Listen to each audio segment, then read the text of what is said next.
Shalom à vous, que le Seigneur soit béni. Que le nom du Seigneur Jésus-Christ soit béni. Soyez les bienvenus parmi nous. Que le nom du Seigneur soit glorifié. N'hésitez pas à partager le lien. N'hésitez pas à partager le lien et à vous disposer pour qu'on puisse passer un moment de partage, d'enseignement et de prière par la grâce de Dieu. Alors, est-ce que quelqu'un peut rapidement se disposer pour le Seigneur, pour qu'on puisse passer ce moment dans la présence du Seigneur?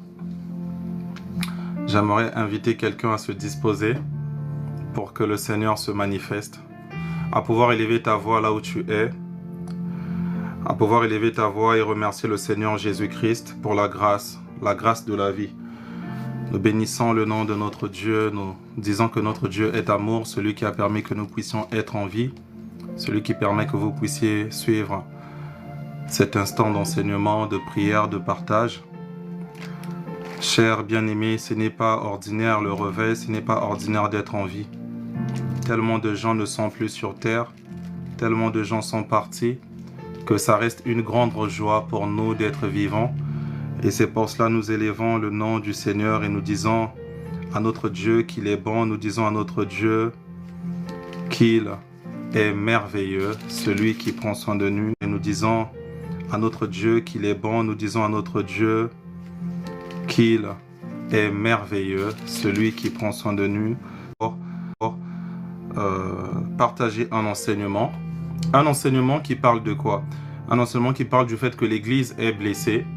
Et personnellement, le Seigneur me met à cœur de pouvoir partager avec vous un texte ce soir qui est basé sur 1 Corinthiens, le chapitre 12, à partir du verset 12.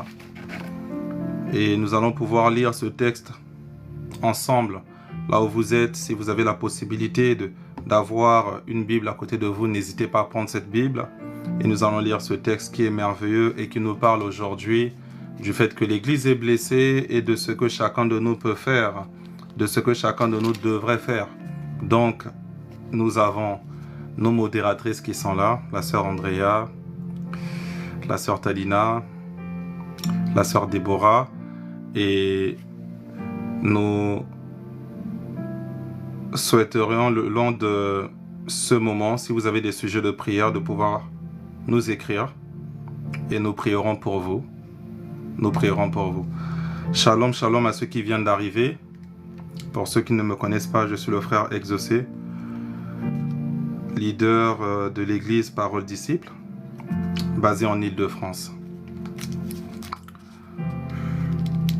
On vient dans la Bible. On va lire un texte qui se trouve, comme je l'ai dit, dans 1 Corinthiens, le chapitre 12. À partir du verset 12, on va aller jusqu'au verset 31. 1 Corinthiens 12, le verset 12 à 21. À 31 plutôt. 1 Corinthiens chapitre 12. Shalom, shalom, shalom. 1 Corinthiens le chapitre 12. Shalom à vous. 1 Corinthiens chapitre 12, le verset 12 à 31. Voici ce que la parole du Seigneur dit. La parole du Seigneur dit ceci: car comme le corps est un et a plusieurs membres, comme tous les membres du corps, malgré leur nombre, ne forment qu'un seul corps, ainsi en est-il de Christ. On nous dit ici que le corps a plusieurs membres. Deuxièmement, on nous dit ici que malgré qu'il y a plusieurs membres, tous ces membres ne forment qu'un seul corps. Et on nous fait comprendre que c'est ainsi qu'est le Christ. C'est ainsi qu'est l'Église, corps du Christ. Plusieurs ministères, plusieurs types d'églises dans le Seigneur pour un seul Seigneur. On nous dit ceci: nous avons tous en effet été baptisés dans un seul esprit. Au verset 13. Nous avons tous en effet été baptisés dans un seul esprit pour former un seul corps. On nous dit ici que nous avons été tous marqués du sang de Jésus. Nous avons ici tous été marqués du sang de l'agneau. Nous avons tous ici reçu l'Esprit de Dieu dans un seul but, le but d'être accolé à Jésus. Jésus étant la pierre angulaire, tout ce qui vient après doit se fixer à la pierre angulaire. Je ne sais pas si quelqu'un sait à quoi ressemble la pierre angulaire. Qu'est-ce que je peux prendre ici pour vous illustrer cela? Mais vous voyez par exemple ce carton qui est là. En fait, la pierre angulaire, c'était la toute première pierre en général qu'on posait à l'angle par exemple d'un bâtiment. Et c'est cette pierre-là qui donnait l'orientation de tout le reste. Et donc, la pierre angulaire, lorsque c'est posé au coin, ça veut dire que toutes les pierres qui étaient posées, vous voyez, le carton est là. Si la pierre angulaire était posée ainsi, ça voudrait dire que toutes les pierres devaient suivre l'alignement là. Toutes les pierres devaient suivre l'alignement là. Et ici, toutes les pierres devraient suivre, on va dire comme ça, toutes les pierres devaient suivre cet alignement. Sans la pierre angulaire, on avait du mal. Pierre comme pierre et roche et angulaire comme angle. C'est la pierre qui était à l'angle et c'est la pierre qui permettait par exemple de prendre ceci, de coller comme ça, vous voyez, regardez. Ça, c'était grâce à la pierre angulaire. Et ensuite, on rajoutait l'autre pierre, ainsi de suite. Pareil en haut. Donc, sans la pierre angulaire, une maison avait souvent des coins mal placés et du coup, la maison pouvait être déformée. Ici, il faut comprendre que le baptême que nous avons reçu, notre vie divine, la nature divine qu'on a reçue par le baptême, n'a qu'un seul but, nous raccoler au Christ. Et n'oublions pas que l'église, ce n'est pas d'abord le bâtiment. N'oublions pas que l'église, ce n'est pas d'abord les murs. L'église, ce n'est pas d'abord le béton. L'église, ce n'est pas encore le temple physique. L'église, c'est déjà l'ensemble de tous ceux-là qui ont cru en Jésus, de tous ceux-là qui ont reçu le vrai baptême. Comme j'aime le dire, ceux qui n'ont pas juste pris de l'eau comme s'ils se lavaient, mais ceux qui ont joint au rite, parce que prendre l'eau, ce n'est qu'un rite, ceux qui ont joint au rite l'acceptation du cœur de vivre selon les traces de Jésus. Tous ceux-là qui ont accepté de vivre selon les traces de Jésus, ces personnes-là font partie des pierres qui se complètent à l'édifice. Tous ceux-là qui font ce sacrifice dans leur vie terrestre, de renoncer à leur propre vie et de vivre selon Jésus-Christ, toutes ces personnes-là vont devenir un membre, vont devenir l'orteil du corps du Christ, vont devenir l'oreille du corps du Christ, vont devenir une barbe du corps du Christ, vont devenir un sang, une partie, une molécule du sang. Tous ceux-là qui ont décidé de se joindre à cet édifice spirituel qu'est Jésus, un sang, une partie, une molécule du sang, tous ceux-là qui ont décidé de se joindre à cet édifice spirituel qu'est Jésus du sang, tous ceux-là qui ont décidé peut blesser Jésus, peut blesser le cœur de Jésus, peut faire honte à Jésus, peut humilier le Seigneur Jésus par des scandales qu'on entend tous les jours. Est-ce qu'on peut le dire?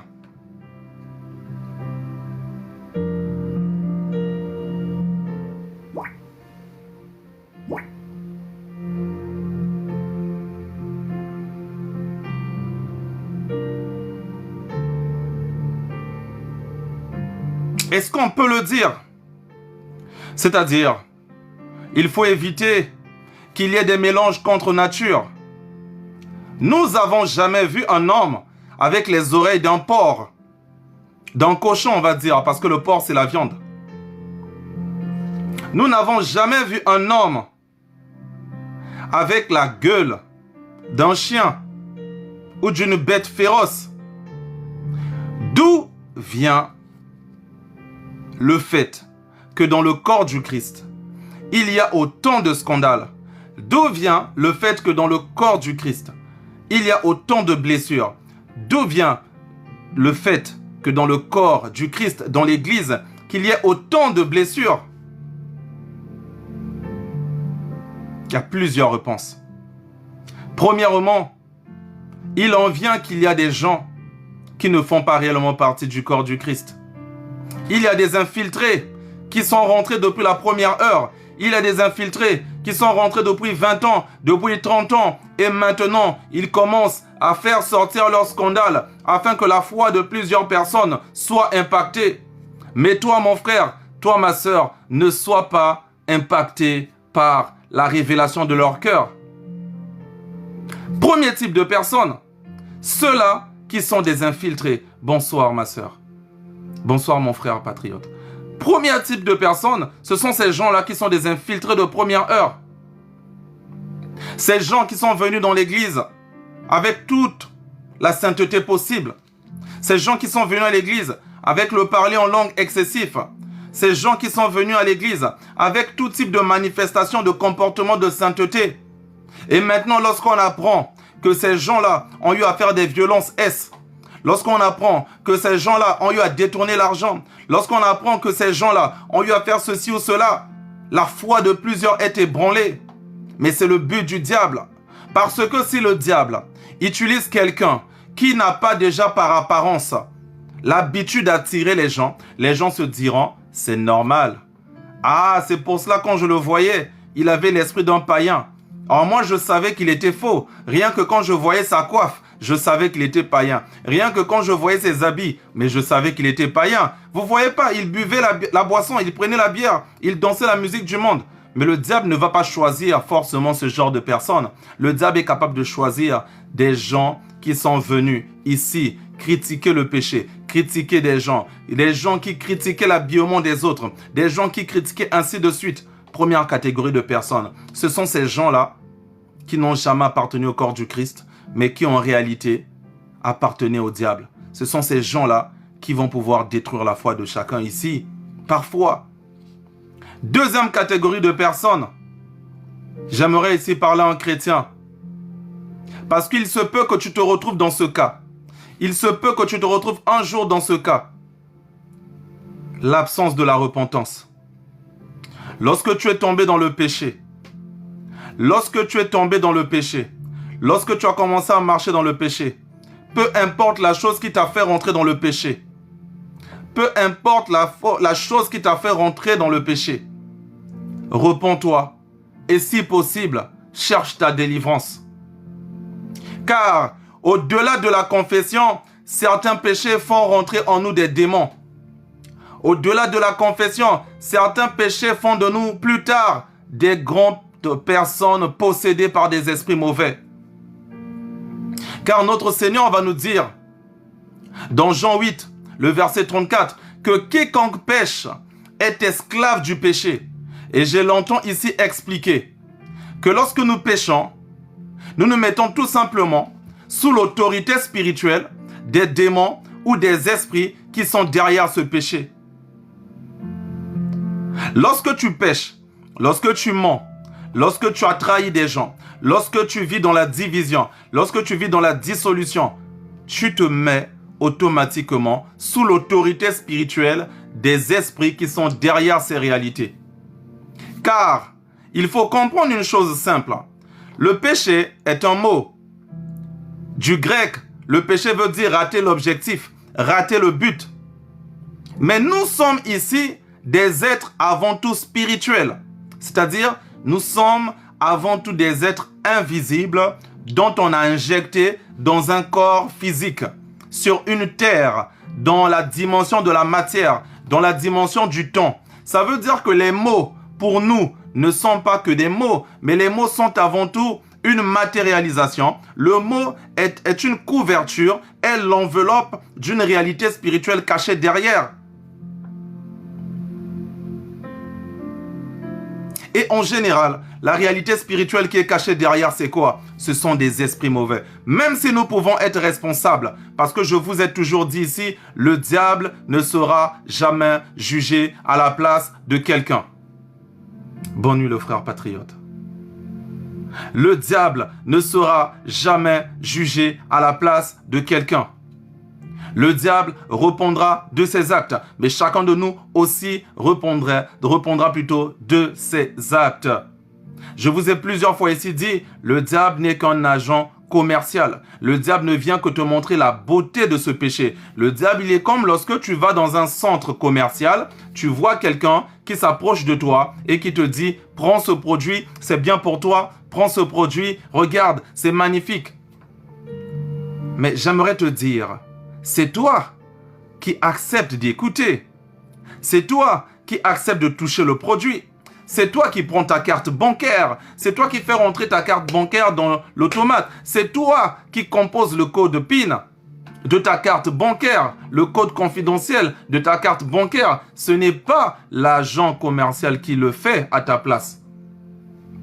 Donc même si le diable te montre combien est beau ce péché, même si le diable excite ta chair, même si le diable excite ta colère, même si le diable excite tes pensées, c'est toi qui es responsable d'avoir consommé ce fruit. Ce n'est pas le diable qui a pris le fruit, qui l'a ramené dans la bouche de Ève et qui a dit à Ève de couper, de croquer. Ce n'est pas le diable qui était... La langue de Ève n'était pas le diable. Les dents de la bouche de Ève n'étaient pas le diable. Ève avait cette responsabilité. Combien même le serpent l'a séduit, combien même le péché s'est présenté à lui, Ève avait la responsabilité. Elle pouvait dire non. Elle pouvait résister, comme le Christ l'a fait dans le désert. Mais elle a accepté. Ça veut dire qu'à un moment donné du chemin, à un moment donné plutôt du chemin, la volonté humaine s'est jointe à la volonté du diable pour pouvoir matérialiser ce que le diable a voulu. C'est ainsi que nous sommes responsables des actes que nous avons eu à faire. C'est ainsi que nous sommes responsables des actes que nous faisons.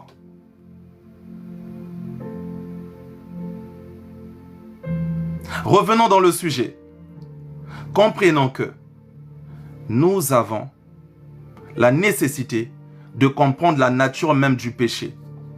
Lorsque la Bible nous dit « Quiconque est né de Dieu ne pêche plus », il y a une réalité spirituelle plus grande que l'expression littérale de « quiconque est né dans le Seigneur ne pêche plus ». En réalité, tu ne peux pas servir 2 maîtres à la fois. En réalité, lorsque tu continues à demeurer dans le péché, les démons qui sont là sont comme une graine qui pousse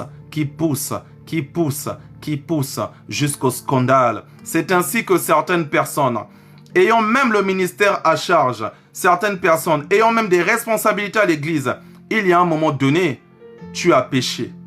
Tu es rentré dans l'alliance avec le péché. Tu as fait de ce péché-là ton meilleur ami. Tu as fait du mensonge ton meilleur ami. Tu as fait du mensonge ton meilleur ami. Tu te dis chrétien, mais lorsque tu mens, on ne peut même pas détecter que c'est le mensonge. Le mensonge a tellement pris corps en toi que c'est devenu comme la vérité. Tu es chrétienne, mais la division, tu aimes diviser les gens. Tu aimes critiquer. Tu aimes, sans preuve. Tu es chrétien, tu deviens orgueilleux, orgueilleuse.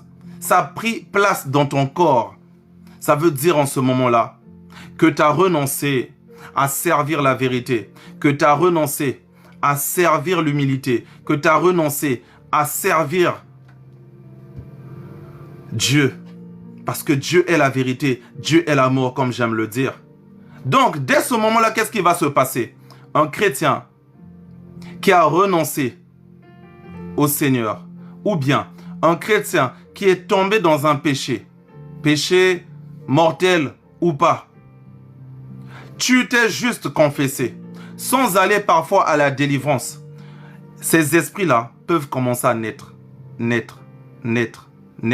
pousser, jusqu'à un moment donné, les fruits de ces esprits vont commencer à sortir. Les fruits de ces esprits-là vont commencer à sortir. Ne pensez pas que tous les pasteurs qui tombent, ne pensez pas que tous les pasteurs qui sont dans les scandales ne sont pas membres du Christ. Ne pensez pas que tous les pasteurs qui sont membres des scandales, tous les pasteurs qui tombent plutôt dans les scandales, ne pensez pas que tous ces pasteurs-là sont forcément des loups déguisés. Il y en a parmi eux des gens qui sont tombés dans un péché un jour. Au lieu de renoncer à ce péché, au lieu de se retirer, de chercher la face du Seigneur comme David l'a fait, au lieu de demeurer dans la présence de Dieu, ils ont continué devant les gens à faire semblant. Or, lorsque tu fais semblant, le diable te chicote,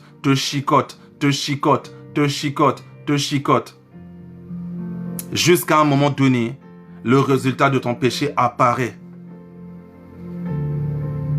Ma sœur, mon frère, si tu commences à constater que un péché que tu as eu à commettre ne se débarrasse plus de toi, pose-toi juste la question, peut-être que j'ai besoin d'une délivrance.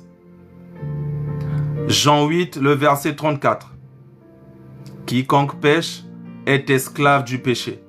Alors, si tu pêches et que tu es esclave de ce péché, en tant qu'esclave de ce péché, ça ne veut pas dire que tu n'es pas membre du corps du Christ.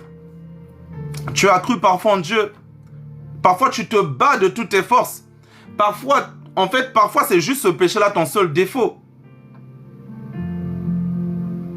Parfois, ce n'est que ce péché-là qui est ton défaut. Parfois, tu ne manges jamais. Parfois, tu es très humble. Toi, tu jeûnes. Tu vis dans la sanctification. Mais à chaque fois que cette chose arrive, tu tombes toujours. À chaque fois que cette chose arrive, tu tombes toujours. Et ce message d'amour que le Seigneur attend de toi, tu n'arrives pas à partager ce message. Parce que sometimes, quand tu vois ta vie, tu te dis, je ne suis pas digne d'annoncer la parole de Dieu. Parce que je suis misérable. Devant les gens, je suis un géant. Mais chez moi, à la maison, dans mon intimité, je suis un nain spirituel.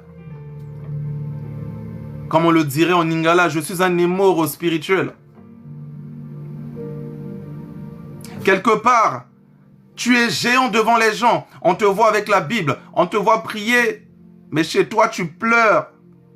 Parce que tu es esclave encore des choses dont tu critiques les païens de commettre.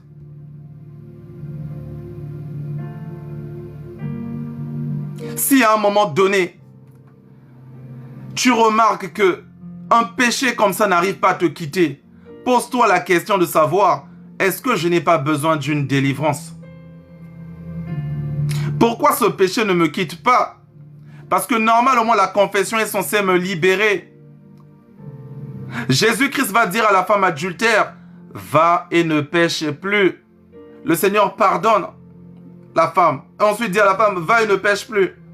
Donc normalement, devant le pardon du Seigneur, il est censé plutôt avoir la délivrance. Mais pourquoi j'ai demandé pardon à Dieu? J'ai prié à Dieu de me libérer de ça. Mais je continue à être dans ça. Peut-être que j'ai besoin d'enseignement. Peut-être que j'ai besoin de révélation. Il y a des choses, quand tu as compris ces choses-là, tu ne peux plus convoiter ces choses-là.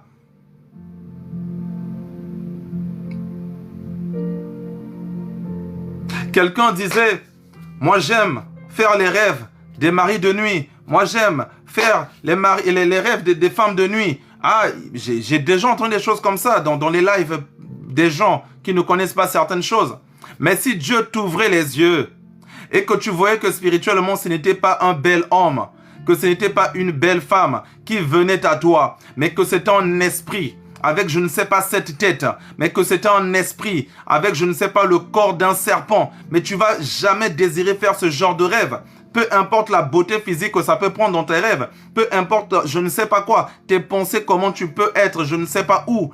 Mais si tu voyais réellement la forme de ce diable, la forme de ce démon qui vient à toi pour prendre ta force, pour prendre ton énergie, tu allais te réveiller et prier. Tu n'allais pas dire, ah j'ai rêvé le beau gosse là de la classe, ah j'ai rêvé cette belle fille là de la classe, ah j'ai rêvé mon collègue là, j'ai rêvé ma collègue là. Tu n'allais pas dire ça.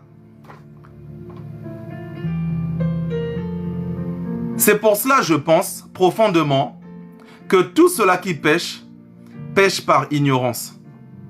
Parce que je suis convaincu qu'aucun humain, s'il connaissait vraiment, réellement, qui était le mensonge, la personne du mensonge, le démon du mensonge, je ne pense pas qu'un chrétien déciderait de servir le mensonge. C'est mignon, hein? Ah, je ne voulais pas qu'il sache ça, donc j'ai menti. Ah, je voulais couvrir telle personne, donc j'ai menti. Mais je reprends encore. Jean 8, le verset 34. Quiconque pêche est esclave du péché. C'est-à-dire, quiconque ment est esclave du mensonge.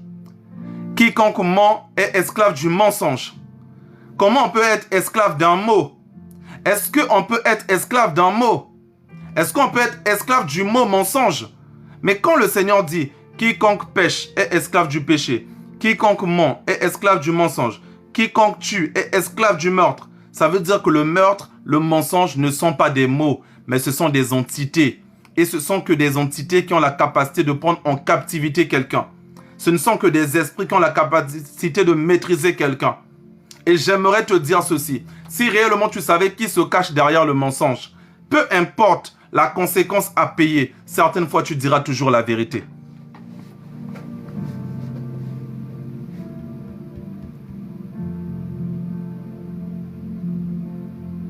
Si tu avais compris, si tu avais déjà vu de tes yeux le démon qui se cache derrière l'orgueil, tu seras humble.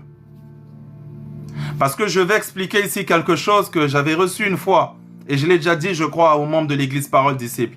J'ai dit une fois que, il m'est arrivé de voir ce qui se passerait pour l'enfer. Et dans cette agitation, on me montrait tout simplement cette réalité. On me disait, tu es chrétien. Tu dois savoir qu'il y a le paradis et ensuite il y a l'enfer. Il y a le paradis et il y a l'enfer. Dans le paradis vive la vérité. Dans le paradis, il y a les anges de l'humilité. Dans les paradis, il y a l'esprit de la joie. Dans les paradis, il y a l'esprit de rendre heureux les autres. Dans le paradis, il y a tous ces esprits-là. Et d'un autre côté, en enfer, il y a le démon qui s'occupe du département du mensonge. Il y a le démon qui s'occupe du département de la division. Il y a le démon qui s'occupe du département de la séduction. Il y a le démon qui s'occupe du département de la haine. Il y a le démon qui s'occupe du département de la division. Et on me posait la question de savoir, tu es chrétien, tu as vécu sur la terre, tu servais le démon de la séduction. Il y a des gens qui sont contents de séduire les autres. Moi, je connais des filles. C'est-à-dire que si elle ne met pas mal à l'aise des garçons, elle n'est pas à l'aise. Je connais des hommes. Si il n'attire pas le regard des filles, il n'est pas à l'aise. Donc lui, quand il s'habille, lui, quand il fait sa coiffe, lui, son but, c'est que si j'arrive dans ma classe aujourd'hui, toutes les filles de la classe doivent me voir. Si j'arrive dans l'amphi aujourd'hui, toutes les collègues de l'université doivent remarquer que là, c'est Chris Brown qui est rentré. Maintenant, je te pose la question. Toute ta vie terrestre, tu as servi l'humilité, tu as servi la haine, tu as servi la séduction, tu as servi le mensonge, tu as servi peut-être le meurtre, parce que Dieu nous dit aussi que lorsque nous avons des pensées de colère envers les autres, nous avons déjà tué les autres dans notre esprit. Lorsque tu meurs, honnêtement, où veux-tu aller? Penses-tu que c'est parce que tu as été baptisé à 13 ans et que tu as servi tous ces esprits et que Dieu dira au nom du baptême sois sauvé? Penses-tu que le baptême que tu as reçu, si et seulement si ta vie derrière n'est pas conforme à l'engagement de ce baptême, penses-tu vraiment que ta place est auprès du ciel? C'est des questions qu'il faut se poser. Sur la terre ici, tu n'aimes pas la louange, tu n'aimes pas l'adoration, tu penses que tu vas faire quoi au ciel? Tu vas t'ennuyer. En réalité, comme j'aime le dire, le paradis c'est la maison de Dieu. Il décidera qui va rentrer là-bas souverainement ou pas. Mais j'aimerais te dire, si la vie spirituelle t'ennuie sur la terre, si la vie de marcher avec Jésus, de marcher dans l'amour, de marcher dans la vérité, de marcher dans le fait de faire du bien aux autres, de marcher dans le fait de rendre heureux, selon la parole de Dieu bien sûr, les autres, si tu le fais sur la terre, le ciel pour toi n'est que le lieu naturel où tu iras. Pourquoi? Parce que tu as été la fille, tu as été le fils de ton père. Je vais faire un résumé pour ne pas perdre les autres. Le thème de ce soir, c'est « L'Église est blessée ». Et ici, nous sommes en train de lire 1 Corinthiens 12. Nous sommes encore au verset 12 et au verset 13. Là, on nous montre que le corps a plusieurs membres. Mais tous ces membres-là font partie d'un même corps. Les doigts, les orteils, les oreilles, le nez font partie d'un seul corps. Et on nous disait, ce corps est Jésus-Christ.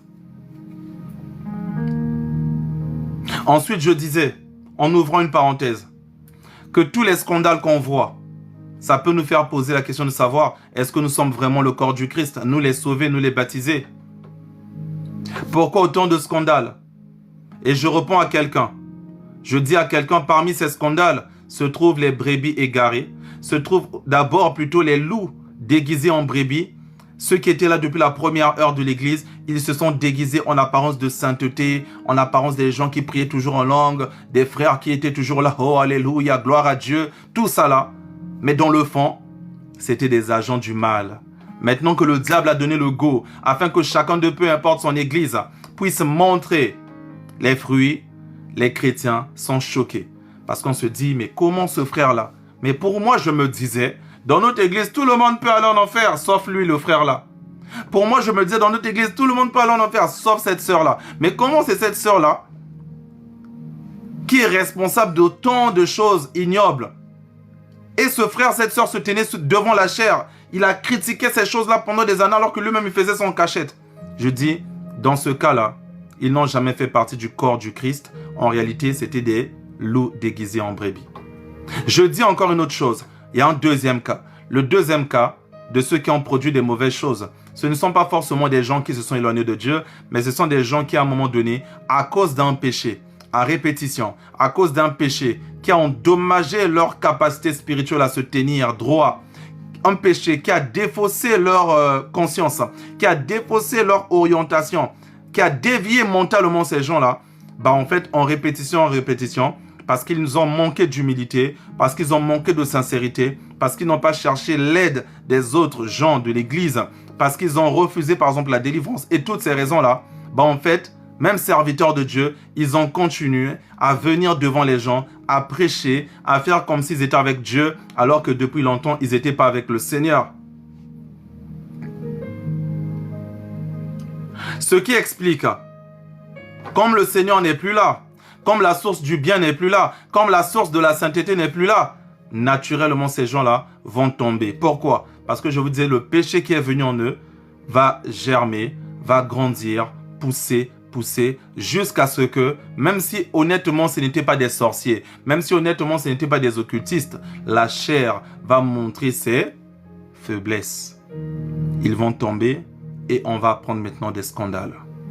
Conseil gratuit, comme je l'ai donné à l'église Parole Disciple, vous êtes enfant de Dieu, vous êtes tombé dans le péché, repentez-vous. Vous êtes en charge d'une responsabilité à l'église, mettez vous-même de côté. Arrêtez de faire semblant. Ne cherchez pas à venir pour des gens. Ah non, mais si je me retire, qu'est-ce qu'on va dire? Si je vais voir le pasteur, je dis, pasteur, je ne peux plus chanter pour l'instant. Je ne peux plus me mettre là pour l'instant. Il va me dire, qu'est-ce que tu as fait? Mais moi, j'ai pas envie de dire que j'ai fait tel péché, tel péché, tel péché. Non, je viens seulement. Faites attention. Une fois, j'enseignais ici, j'avais dit que l'onction peut détruire quelqu'un. L'onction peut détruire quelqu'un. Rappelez-vous, dans Acte 5, Ananias et Saphira, ils ont vendu la parcelle. Ils ont menti. Parce qu'ils ont menti à l'onction, ils ont été frappés jusqu'à la mort. Nous étions déjà dans le Nouveau Testament. Le Saint-Esprit était déjà arrivé dans Acte 2. Quelqu'un ne vient pas ici me dire qu'on était encore à l'époque de la loi. Non, c'était le temps de la grâce. C'était la nouvelle alliance. Mais ces gens ont été frappés, monsieur et madame, parce qu'ils ont menti le Saint-Esprit. Combien de fois nous le faisons dans l'église? Ces gens-là sont arrivés, ils ont vendu la parcelle, prenons l'exemple, à 10 000 euros. Ils sont venus mentir qu'ils avaient vendu qu'à 5 000 euros, alors qu'on leur avait rien demandé. Ils ont menti entre ce qu'ils ont fait dans le secret et ce qu'ils ont dit publiquement, entre ce qu'ils ont dit fait dans le secret et ce qu'ils ont montré publiquement. Toi et moi, combien de fois avons-nous menti? Dans le secret, tu as fait autre chose. Devant les gens, tu es venu montrer autre chose. Chers frères et sœurs, si tu es dans cet état-là, repens-toi, cherche la voie de l'Éternel. Oh mon Dieu. Que le nom du Seigneur soit élevé. Jésus-Christ, Jésus-Christ, Jésus-Christ, Jésus-Christ, Jésus-Christ, Jésus-Christ, Jésus-Christ. Sois glorifié, Jésus-Christ, sois béni, sois glorifié, sois béni, sois béni, sois béni dans le nom de Jésus. Nous avons prié.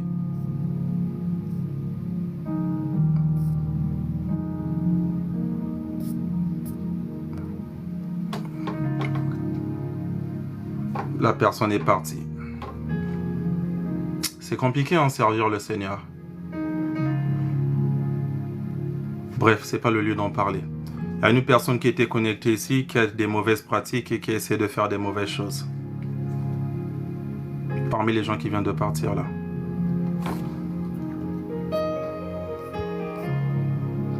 Ouais, la personne est partie. Merci Seigneur Jésus. Merci Seigneur Jésus. Donc je disais, on va continuer nos textes. On est toujours dans 1 Corinthiens 12.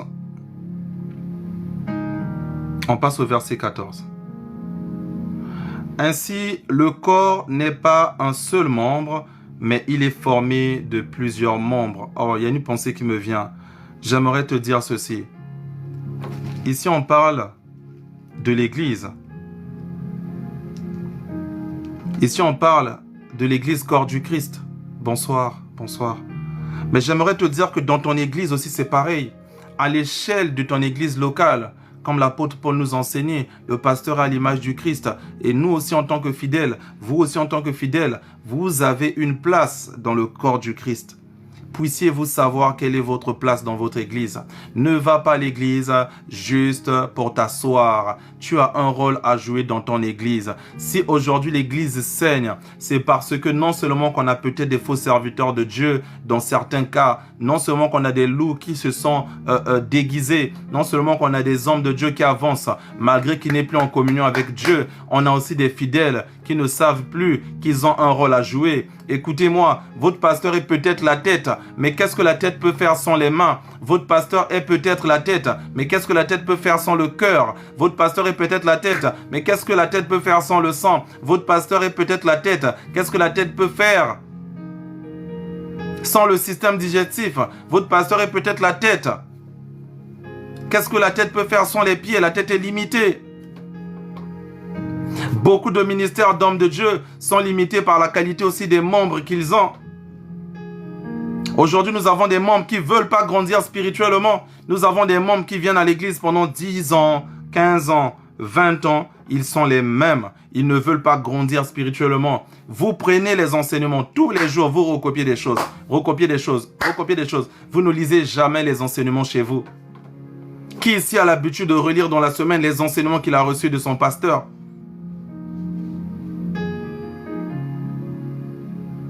Vous savez que, à force d'oublier qu'il est important de revenir sur des choses, nous ne progressons plus. De dimanche en dimanche, nous écoutons des choses, nous écoutons des enseignements. Encore est-il, il faut savoir quel type de pasteur vous avez. Il y a des pasteurs qui aiment tous les dimanches avoir un nouveau thème et ne jamais revenir sur des choses passées parce qu'ils se disent que si je reviens sur les mêmes choses, les gens vont dire que je suis limité, les gens vont dire que je n'ai pas d'inspiration. Donc à cause de ça, tous les dimanches, un autre thème. Un autre thème. Il ne revient jamais sur les exemples passés. Après, vous avez d'autres types de pasteurs, personnellement comme moi. Même si le message est différent, je vous donnerai toujours un exemple que je vous ai donné de cela 2 mois, 3 mois, 4 mois. Pourquoi? L'abondance du je t'aime ne signifie pas que le je t'aime perd sa qualité. Au contraire, à tout moment que c'est dit au bon moment, le je t'aime aura toujours sa force. La qualité du bonjour ne diminue pas parce que tous les jours on donne le bonjour. À chaque fois que c'est bien donné, le bonjour a toujours sa place. La qualité d'une parole du Seigneur ne change pas parce que tu l'as dit 10 fois. À chaque fois que tu diras ça lorsque c'est nécessaire, à chaque fois que tu le diras lorsque quelqu'un dans l'assemblée a besoin de l'écouter, à chaque fois que tu le diras parce que le Saint-Esprit te dit de le dire, même si c'est 20 fois, 30 fois, 40 fois, il faut le dire et il y aura toujours de l'effet. L'apôtre Paul dit à ce propos, « Je ne me lasse pas de vous dire les mêmes choses. Je ne me lasse pas de vous dire les mêmes choses. » Si vous avez ce genre de bergers qui peuvent répéter de temps à autre ce qu'ils ont déjà dit, encore avec habitude, vous pourriez vous dire, ah oui, cet enseignement m'est rentré. Ah, le pasteur insiste souvent sur le fait que malédiction veut dire malédicere et donc dire du mal. Donc à chaque fois que je dis du mal des gens, je maudis les gens. Maudire les gens, ce n'est pas seulement lorsque je dis je te maudis. Mais lorsque tu dis, toi tu vas jamais réussir, hein. Toi tu vas voir là où tu vas aller loin. Tu maudis déjà quelqu'un. Parce que en latin, malédiction veut dire malédicere, dire du mal. Ça, c'est parce que tous ceux-là qui, en général, écoutent mes prédications, savent que je reviens beaucoup sur ce genre de choses.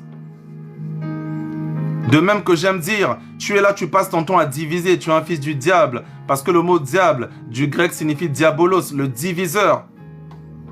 Il y a des gens, si tu dis à cette personne, tu es un diable, la personne va se fâcher. Hein. Ah, tu m'as insulté de diable, tu m'as insulté de diable. Mais si tu dis à cette personne, tu es un diviseur, la personne va rire. Ah non, moi je ne divise pas. Parce que les gens ne savent pas que le mot diviseur et le mot diable ont la même racine. Diabolos signifie le diviseur. Donc, même dans nos familles, le frère Herman, soyez béni, bonsoir. Même dans nos familles, même dans notre entourage, nous avons des petits diables, des diabolotins, des diabolos, des gens qui aiment diviser les gens, des gens qui aiment diviser. C'est même pas diviser dans le sens du Seigneur. Non, non, non, c'est diviser à tout va, pour son objectif, pour son but, pour que la personne puisse mieux s'approprier de vous, pour que la personne s'accapare mieux de vous. Parce que cette personne n'aime pas tout simplement le bonheur des autres, ou bien veut tout simplement par égoïsme vous exploiter vous seul. Et continuons notre texte. Excusez-moi du débordement, ce texte est tellement magnifique. Donc je disais, ainsi le corps n'est pas un seul membre, mais il est formé de plusieurs membres. Je disais dans le cas de ton église locale, ton pasteur a besoin de toi, parce que tu fais partie des membres de l'église. Ton don de prophétie là, ton pasteur a besoin de ça. Ton frère à l'église a besoin de ça. Ta sœur à l'église a besoin de ça. Mais au-delà même de l'église, tes membres de famille ont besoin de ça. Tes amis au travail ont besoin de ça. Ne garde pas ton don de prophétie juste pour toi, pour ta poche. Ton don de guérison que tu as, les malades dans les hôpitaux ont besoin de ça. Les malades à l'église ont besoin de ça. Tes collègues malades ont besoin de ça. Ne garde pas ce don de guérison que tu as reçu de la part du Seigneur. Et ta belle voix. Ne garde pas ta belle voix juste pour toi. Fais part de ces dons que Dieu t'a donnés. Tes qualités d'enseignement. Ne garde pas cela pour toi. L'Église a besoin de toi. Et il ne faut pas qu'on soit orgueilleux. Il ne faut pas qu'on vive dans la division. Le verset 15 va dire, de 1 Corinthiens, le chapitre 12. Si le pied disait, parce que je ne suis pas la main, je ne suis pas du corps, ne serait-il pas du corps pour cela? Et si l'oreille disait, parce que je ne suis pas un œil, je ne suis pas du corps, ne serait-elle pas du corps pour cela? Si tout le corps était l'œil, où serait l'ouïe? S'il était tout ouïe, où serait l'odorat? On va arriver sur l'explication. Mais Dieu a placé chaque membre dans le corps comme il a voulu. Le verset 19 va nous dire, si tous étaient un seul membre, où serait le corps? Imaginez-vous que si on n'était que la main, si on n'était que la main, on n'avait pas de yeux, on n'avait pas de corps, on n'était qu'une main. Quelle est la forme de ça? Quel est le but de ça? Imaginez-vous qu'on n'avait pas de pieds, qu'on n'avait pas de ventre, qu'on n'avait qu'une tête. On marcherait comment? On marcherait comment? On attraperait le stylo comment? Est-ce que c'est avec l'oreille qu'on aurait pu attraper le stylo? Imaginez-vous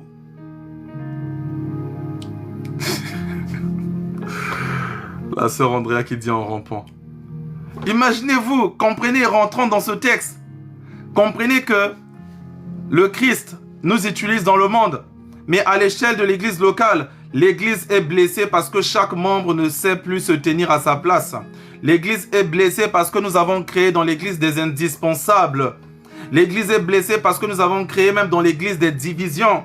Le chantre le plus célèbre de l'église ne dit plus bonjour aux gens parce qu'il estime être déjà au ciel peut-être et les autres sont sur la terre. Le chantre le plus célèbre de l'église, c'est lui qui veut courir après toutes les sœurs de l'église.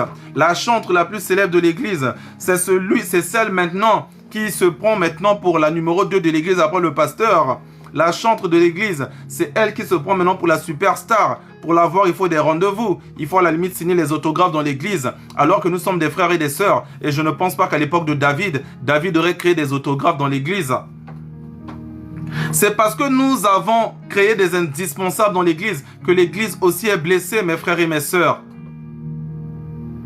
Ces frères-là qui sont des ministres, ces frères-là qui sont des généraux, qui dans l'église ne se laissent même plus approcher, même par un bonjour. On peut comprendre que tu peux te dire que l'église n'est pas le lieu où je vais résoudre tous les problèmes de la terre. D'ailleurs, j'ai cette fonction, mais je n'ai pas la capacité de résoudre tous les problèmes de la terre. On peut comprendre, mais donne quand même un bonjour.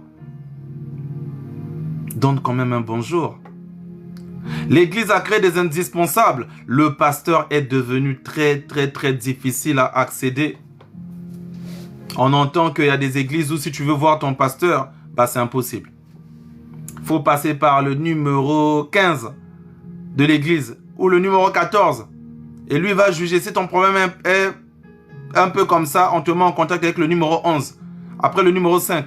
Après le numéro 2. Et quand ça arrive au numéro 2, c'est bon. Tu n'as pas le droit à voir le pasteur. Dans ta propre église, tu vois le pasteur toujours de loin. Pasteur star. Eh oui, la sœur Fanny.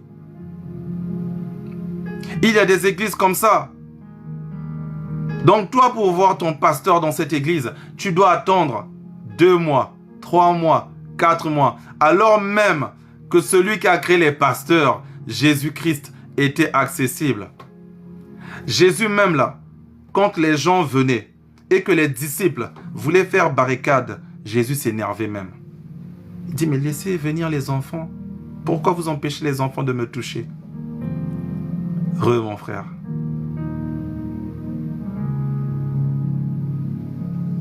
Commentaire, le frère André Laroux. Personnellement, je suis catholique, mais je souhaite l'unité de tous les chrétiens. Amen.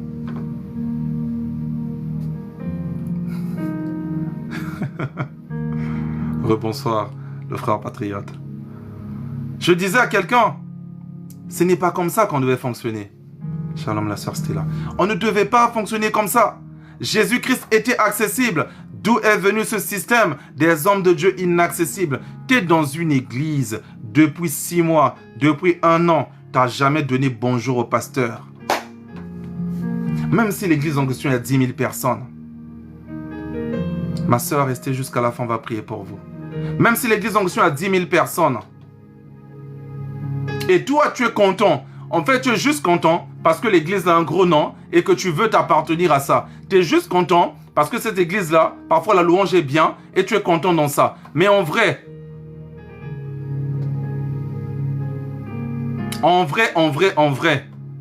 pourquoi tu vas dans cette église-là? Si on enlève, on peut te poser la question de sens inverse. S'il n'y avait pas la jeunesse de l'église-là, est-ce que tu iras toujours? Est-ce que tu irais plutôt? S'il n'y avait pas la musique, s'il n'y avait pas la chorale de cette église-là, est-ce que tu irais? Qu'est-ce que cette église apporte dans ta vie? Donc, c'est parce qu'on a créé des indispensables. Le pasteur lui-même se prend pour un indispensable. Les fidèles se prennent pour les indispensables. L'église des indispensables. Alors, le corps, si la main commence à vouloir quitter le corps, si la tête commence à vouloir quitter le corps, on devient un zombie. C'est pour cela que beaucoup d'églises sont devenues des églises zombies. On voit comme si l'église elle est morte, mais elle colle, elle fabrique juste des choses pour revivre. C'est comme si l'église elle est morte, mais elle fait juste des événements pour réapparaître un peu. On entend parler d'eux et ils continuent à vivre avec leur esprit de mort en drainant. Mes frères et mes sœurs, comprenons que nous sommes un seul corps. Comprenons que nous sommes un seul corps. Comprenons que nous avons besoin de l'amour. Comprenons que nous n'avons pas besoin d'être orgueilleux.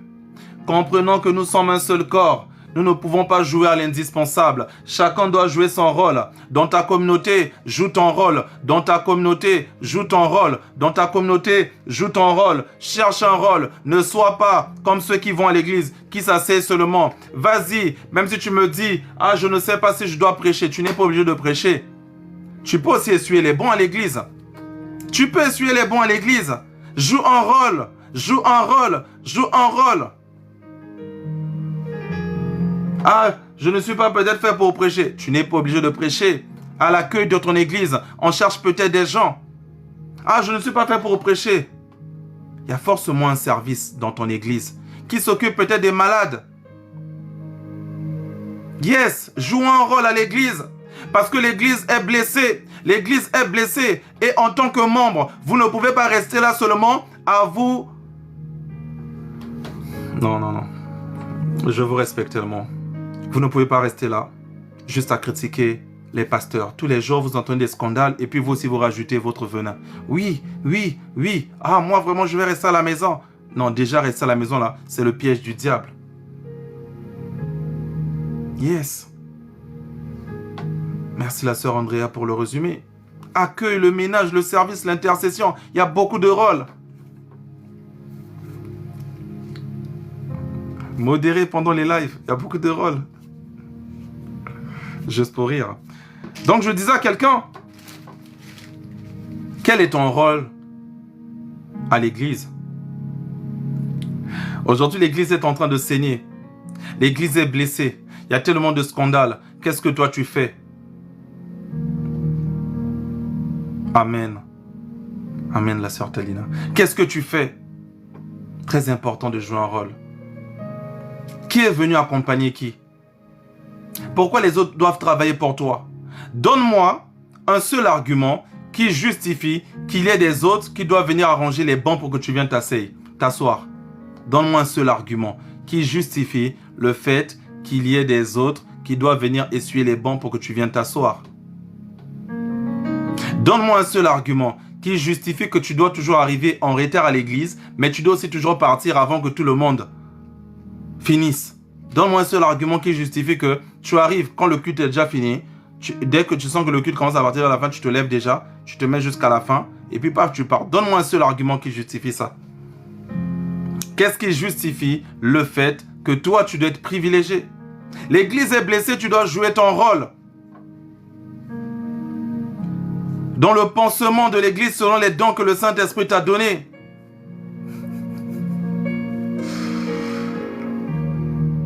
Ce texte est tellement beau. Ce texte est tellement beau.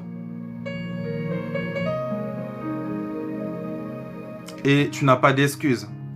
Parce qu'à partir du verset 22, qu'est-ce qu'on va lire?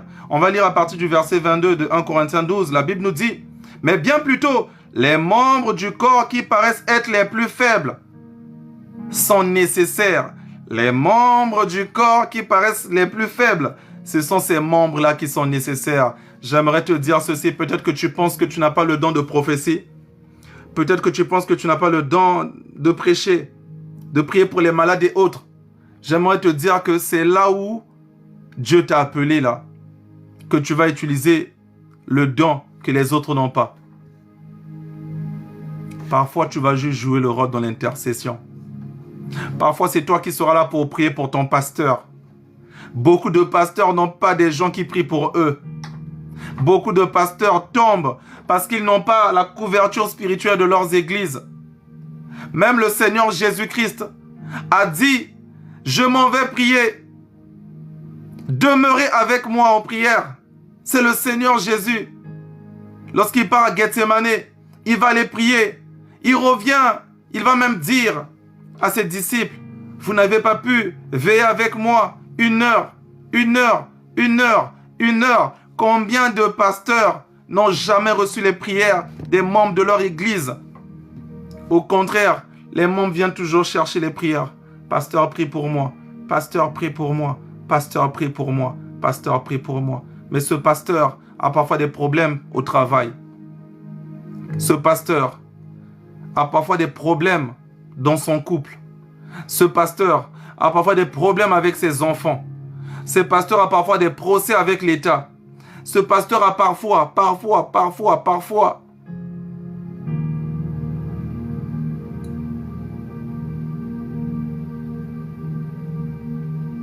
L'église saigne parce que peu de chrétiens sont capables de prier pour leur pasteur, de prier pour leur propre communauté, de prendre le temps de prier. Tu n'as peut-être pas le don de chanter. Peut-être tu te dis, moi je chante toujours en hors gamme. Je ne veux pas attrister le Saint-Esprit qui est dans le corps des gens. Je rigole. Mais tu peux prier pour ton pasteur. Tu peux prier pour ton église.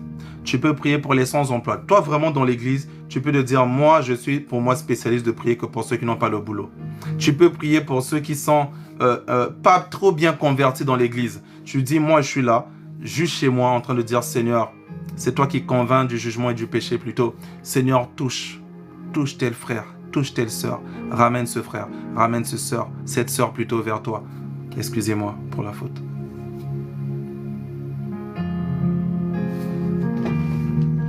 Seigneur, béni soit ton saint nom.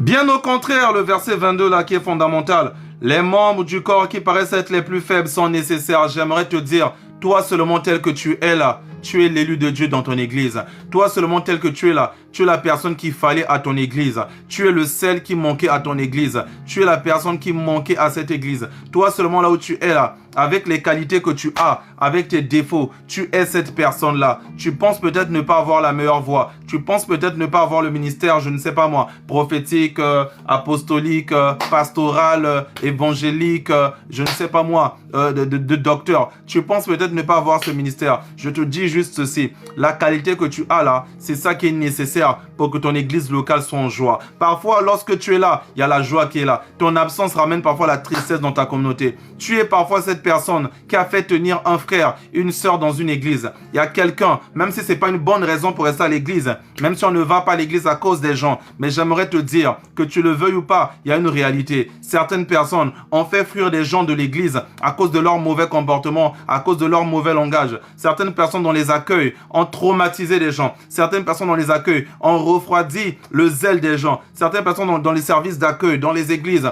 ont empêché des gens de revenir à l'église. Mais il y a aussi des gens, à cause de leur gentillesse, à cause de leur sourire, à cause de leur hospitalité, ont donné les gens l'envie de revenir. À cause de toi, quelqu'un a pardonné à ton pasteur. Et le pasteur avait dit parfois quelque chose qui avait blessé la personne. La personne voulait partir. Mais quand la personne voit comment tu es sérieuse avec le Seigneur, à cause de ton sérieux avec le Seigneur, tu es un témoignage vivant, plus que même la Bible, parce que tu es la Bible en personne. Donc la personne te voit comme ça, la personne te dit non, je reviens.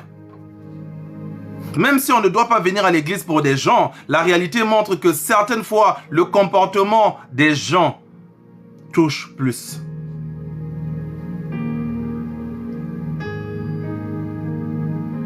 J'ai connu des gens qui ont ramené des tas et des tas de personnes à l'église. J'ai connu des gens qui ont fidélisé des gens à l'église. Yes.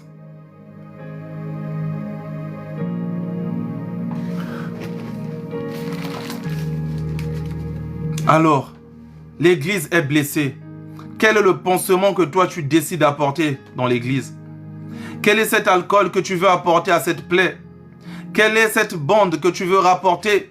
Quelle est cette bétadine que tu veux mettre dans cette plaie? L'église est blessée. Veux-tu élargir la plaie de l'église ou veux-tu fermer la plaie de l'église? En tant que membre de l'église, en tant que membre du corps du Christ, qu'est-ce que tu décides de faire? En tant que membre de ton église, de ta communauté, qu'est-ce que tu décides de faire pour que l'église soit guérie, pour que la plaie soit guérie? Le diable a mis le couteau dans le corps de l'église. Le corps de l'église est en train d'être déchiré. Toi, qu'est-ce que tu décides de pouvoir ramener? Toi, qu'est-ce que tu décides de pouvoir faire pour consolider ce message? Reçois-le, s'il te plaît. Reçois ce message, s'il te plaît. Parce que je te transmets ce message tel que je l'ai reçu. Aujourd'hui à 19 h. C'est actuellement comme ça que je te transmets ce message. Tel que j'ai reçu ce message à 19 h, c'est comme ça que je te le donne. Ton église est en train de je ne sais pas moi, de saigner. Qu'est-ce que toi tu décides de faire? Fais-tu partie des gens qui soignent la plaie? Fais-tu partie des gens qui arrêtent l'hémorragie? Fais-tu partie des gens qui donnent les coagulants à ta plaie pour que ça arrête de saigner? Ou est-ce que tu fais partie des gens qui rajoutent le couteau, le sel, le piment dans cette plaie pour que ça pique encore? Quelle attitude tu décides d'adopter à partir de ce soir, à partir de ce live?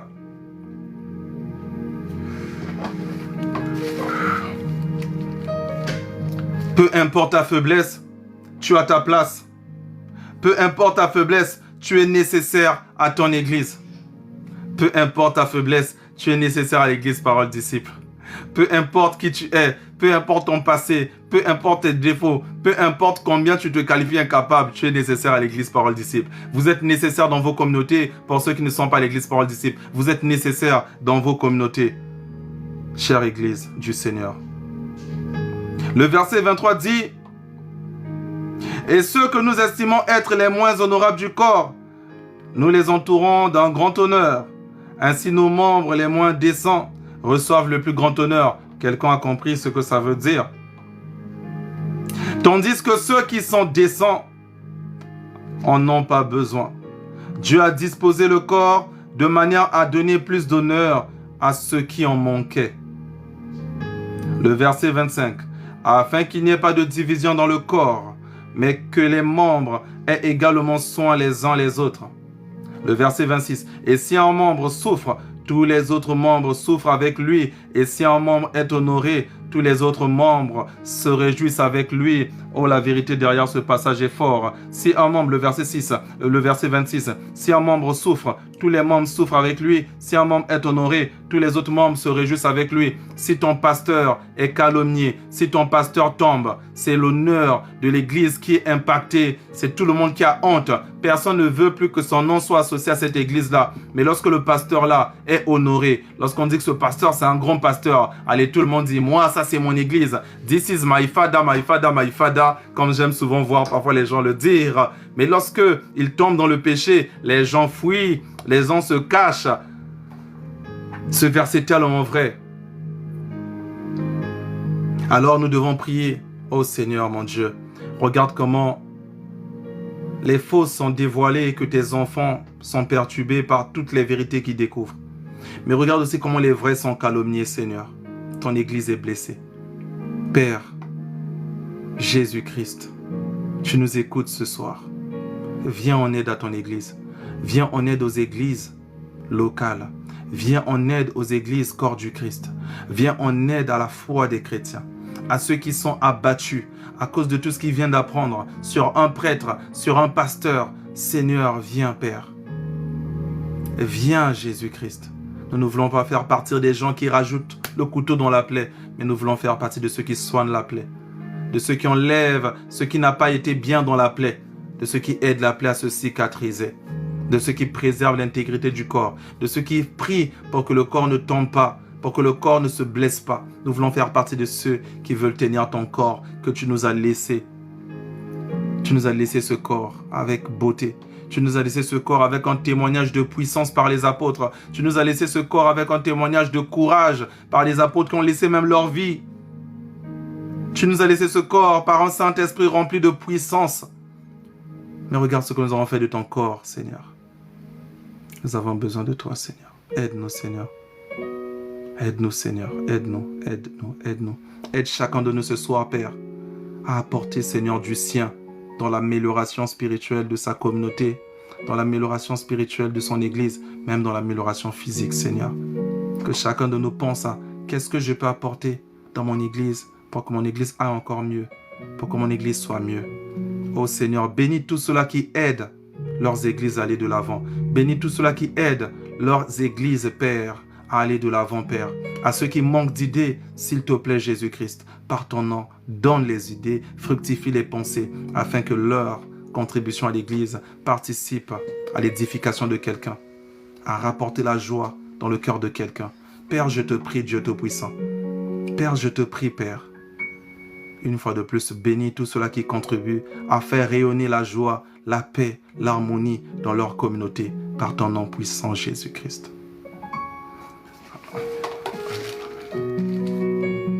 Le verset 27. Vous êtes le corps du Christ et vous êtes ses membres, chacun pour sa part. Et le verset 28 dit, et Dieu a établi dans l'Église, premièrement des apôtres, deuxièmement des prophètes, troisièmement des docteurs, et ensuite ceux qui ont le don de miracle, ceux qui ont le don de guérir, de secourir, de gouverner, de parler en diverses langues. Tous sont-ils apôtres, le verset 29. Tous sont-ils prophètes plutôt. Tous sont-ils docteurs, le verset 30. Tous sont-ils le don de miracle, tous sont-ils le don de guérison, tous sont-ils le parler en langue, tous interprètent-ils. Le verset 31. Aspirez aux dons les meilleurs.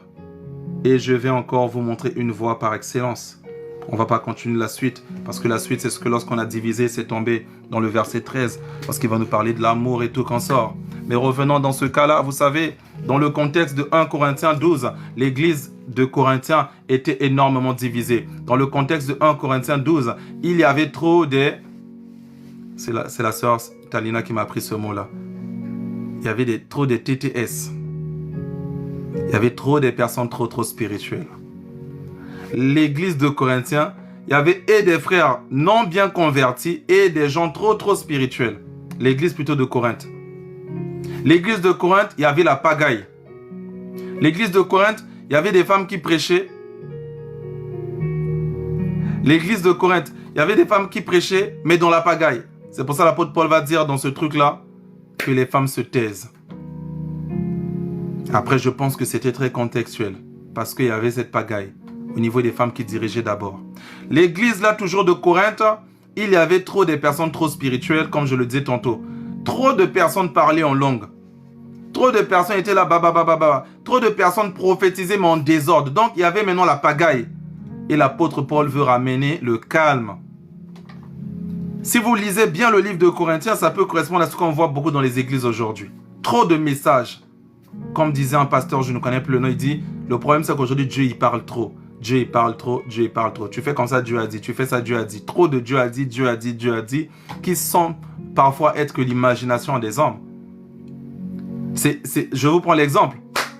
Déconnectez-vous de cela, vous allez voir combien il y a de prophètes qui ne sont pas là pour convaincre les gens au travers de leurs péchés, qui ne sont pas là à montrer les gens leurs péchés, à montrer les gens ce qu'ils doivent faire pour se rapprocher de Dieu. Mais ce sont des diseurs de bonne aventure. Les prophètes d'aujourd'hui que vous allez voir sur TikTok, ce sont des gens qui vont venir vous dire « Je vois un travail devant toi. Je vois le boulot devant toi. Ah, je vois qu'il y a une bénédiction qui arrive, mais le diable est en train de combattre ça. Ah, je vois.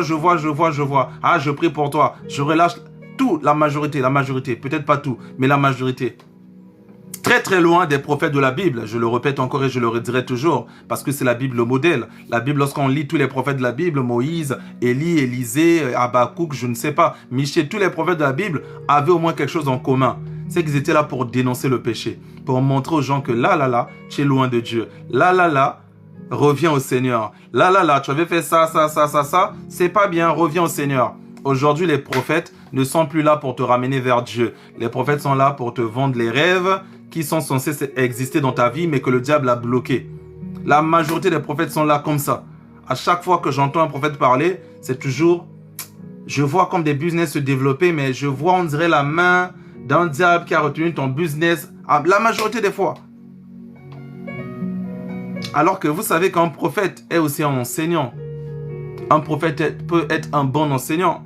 Un prophète peut être un évangéliste. Détrompez-vous, un prophète peut être un évangéliste. Regardez Jean-Baptiste, il était prophète, il a évangélisé. C'est pour cela que je vous dis que majoritairement ce ne sont pas des prophètes, ce sont des voyants. Ils travaillent avec l'esprit de Python, l'esprit de serpent qu'on a vu dans Acte 16.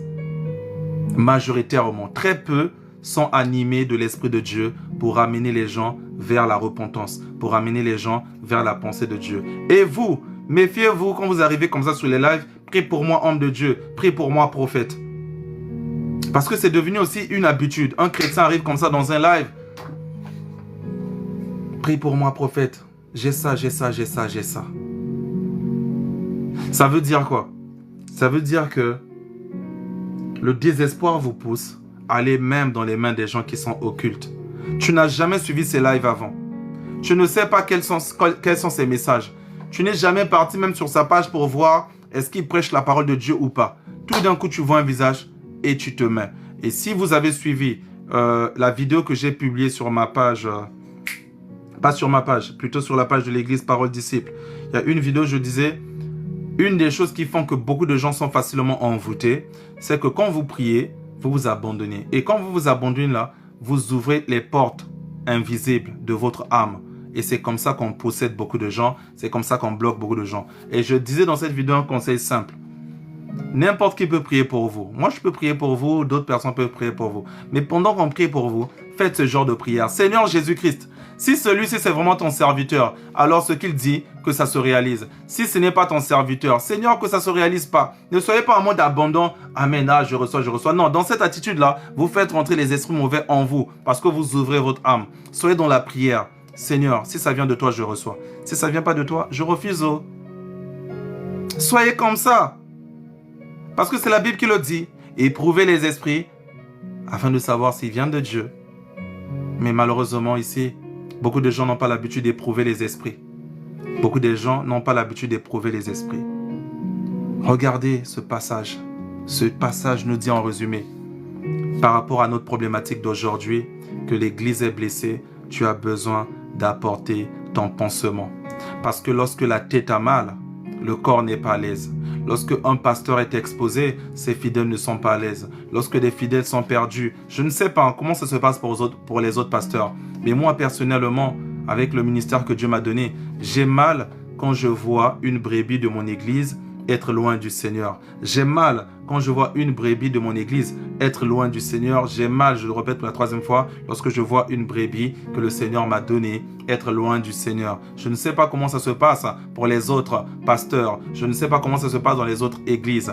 Mais j'ai mal. Ça veut dire que c'est vice-versa. Autant vous pouvez être choqués si vous apprenez quelque chose de mal sur un pasteur. Autant leurs fidèles sont choqués lorsqu'ils apprennent des choses négatives. Autant certains pasteurs ont vraiment mal lorsqu'ils apprennent qu'il y a un fidèle de l'église qui a quitté l'église qui est devenu musulman. Il y a un fidèle de l'église qui a quitté l'église qui est devenu bouddhiste. Il y a un fidèle de l'église qui a quitté l'église qui est devenu je ne sais pas quoi. Ça fait autant mal parce que tu le dis, avec la révélation, avec ce qu'il a reçu de Jésus, il est quand même parti là-bas. Avec tout ce qu'il a reçu comme enseignement, il est parti quand même là-bas. Alors ce soir, c'est pour ça que je viens te dire, s'il te plaît, tu reçois ce message, ne fais pas partie des gens qui voient l'église saigner et qui n'apportent pas le pansement. J'aimerais te dire encore une fois de plus, la qualité que tu as, même si ce n'est pas dans l'évangile, même si ce n'est pas dans l'apostolat, même si ce n'est pas, je ne sais pas, dans le prophétique, même si ce n'est pas dans, je ne sais pas moi, le fait d'enseigner et autres, la qualité que tu as, ta gentillesse, ton accueil, ton humilité,